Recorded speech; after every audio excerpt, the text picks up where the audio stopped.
प्रणिपात पिताश्री, आप अचानक यहाँ? प्रणिपात महाराज वृद्ध क्षत्र। जामाता श्री, आपके पिताश्री को मैंने ही निमंत्रित किया है। वर्षों से तप संचित किया है इन्होंने, और मनुष्य का संचित किया हुआ तप हो या धन, आता तो संतान के काम ही है। मेरे वर्षों की तपस्या से मुझे ये शक्ति मिली। जब तक मैं संकल्प लेकर अग्निहोत्र करूंगा, तब तक जिसके भी हाथों से मेरे पुत्र का सर धरा पर गिरेगा, स्वयं उसके सर के भी 100 टुकड़े होकर गिर जाएंगे।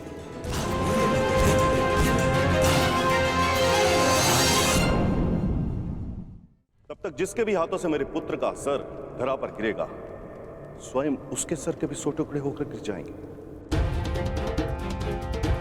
यदि युद्ध करना तुम्हारी इच्छा है पुत्र, तो मैं कल सूर्यास्त तक संकल्प लेकर अग्निहोत्र करूंगा। अद्भुत! अब आप जाकर अग्निहोत्र की तैयारियां कीजिए। आइए पिताजी। क्या उत्तम योजना बनाई है आपने। योजना नहीं, खेल।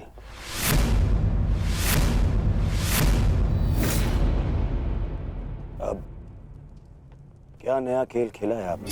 अब खेल तो अर्जुन के प्राणों के साथ खेला जाएगा मेरे होने वाले सम्राट।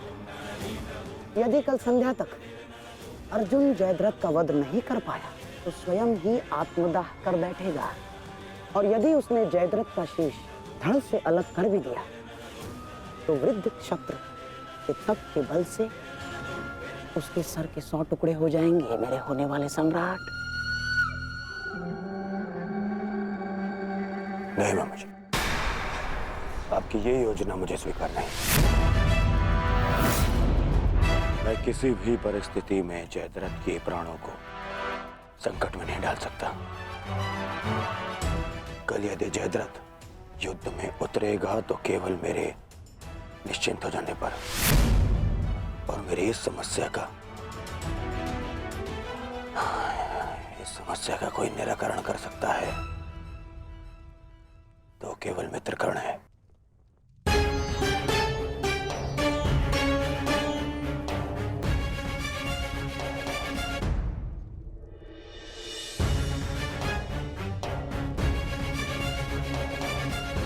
मित्र,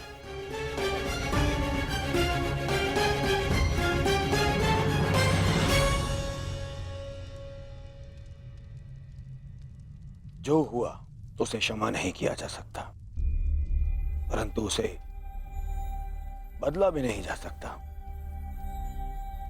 कभी कभी युद्ध में योद्धा अपनी भावनाओं में बह जाता है, परंतु मैं क्षमा प्रार्थी नहीं हूं।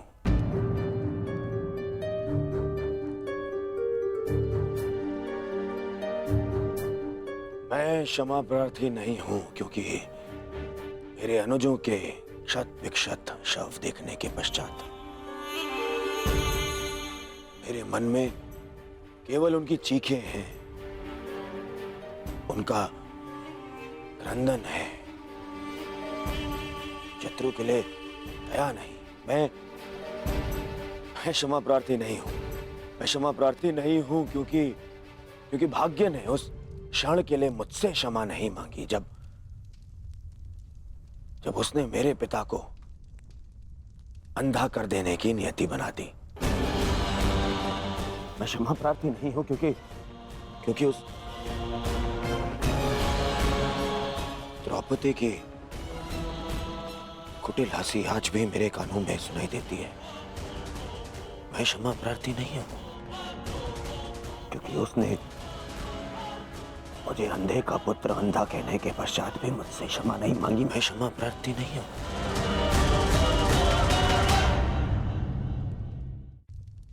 मैंने ये युद्ध क्षमा मांगने के लिए नहीं, विजय के लिए प्रारंभ की है, और हर युद्ध में शत्रु मित्र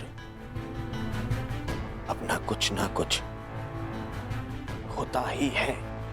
मित्र, मैं अपने आप को निरपराध सिद्ध करने के लिए नहीं आया हूं। नहीं, मैं बस इतना कहने आया हूं कि अभी भी नहीं रुकूंगा। अंत तक युद्ध करूंगा, अंत तक।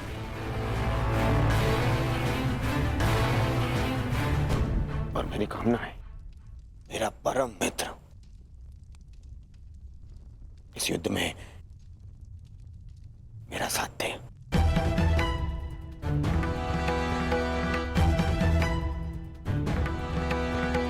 कल जयद्रथ के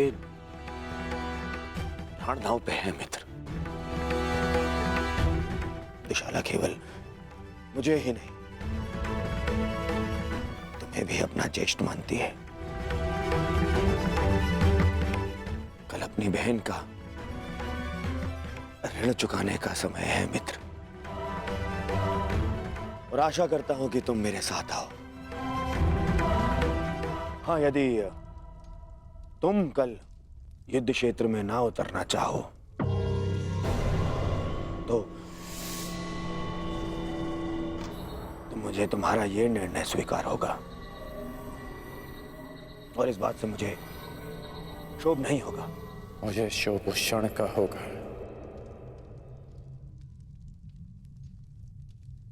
जब मैं तुम्हारा मित्र नहीं रहूंगा।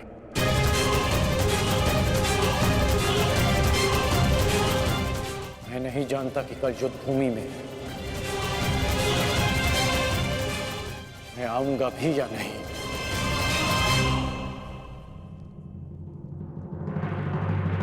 मैं फिर भी तुम्हारी प्रतीक्षा करूंगा।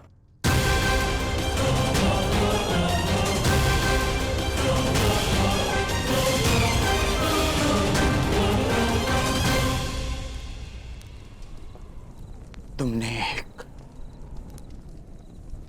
पुत्र के धर्म का पालन किया, किंतु मैं एक पिता के धर्म होने का पालन ना कर सका। पुत्र, तुम मेरे मान की रक्षा के लिए चक्रव्यूह में प्रवेश कर गए,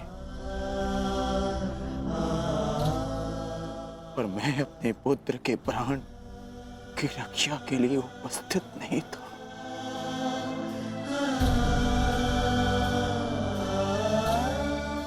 किंतु एक योद्धा का पिता अपना कर्तव्य अवश्य पूर्ण करेगा। तुम्हारे साथ हुए अन्याय का प्रतिशोध मैं अवश्य लूंगा अभिमन्यु। हम तुम्हारी प्रतीक्षा करेंगे अर्जुन। आओ आओ कौन्तेय, आओ। तुम्हारी मृत्यु तुम्हारी प्रतीक्षा कर रही है। या तो तुम अपनी ही प्रतिज्ञा का आखेट बनोगे, या फिर वृद्ध क्षत्र के तप का लक्ष्य। या तो आज सूर्यास्त के साथ अर्जुन गर्व सहित तुम्हें दूसरे लोक विदा करेगा, या फिर